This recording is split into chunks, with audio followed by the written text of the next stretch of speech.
ऐका रे माझ्या बाळांनो, ही शिकवण मनात ठेवा आणि आयुष्यभर पाळा.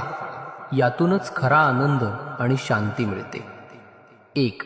श्रद्धा आणि नामस्मरण. संकट ही आयुष्याचा भाग आहेत. संकट आली की देव विसरू नका. माझं नामस्मरण करा आणि श्रद्धा ठेवा. श्रद्धा ठेवल्याने कोणतंही संकट लहान वाटतं. 2. समाधान हाच खरा खजिना. धनदौलत क्षणात येते जात असते, पण ज्याच्या मनात समाधान आहे तोच खरा श्रीमंत आहे. समाधान हीच खरी संपत्ती आहे. 3. भक्ती मनातली असते. फक्त मंदिरात जाणं म्हणजे भक्ती नाही.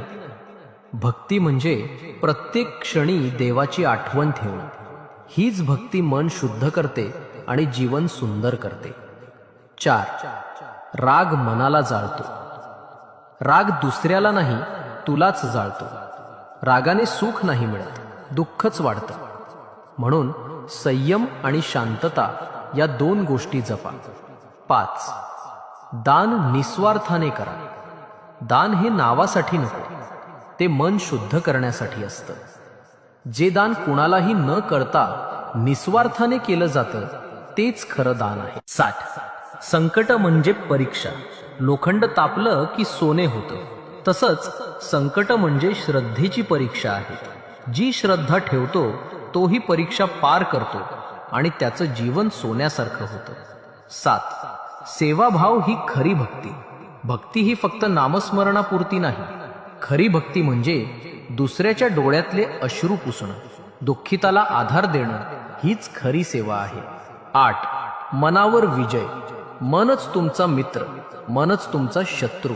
वाईट विचार मनात ठेवलात तर आयुष्य दुःखमय होतं. चांगले विचार ठेवलेत तर सुख शांती मिळते. मनावर विजय मिळवलात तर जग जिंकलात. 9. क्षमा आणि संयम. ज्याने क्षमा केली त्याचं मन देवासारखं विशाल होतं. राग दाबणं हेच खऱ्या साधनेचं लक्षण आहे. संयम ही सर्वात मोठी ताकद आहे.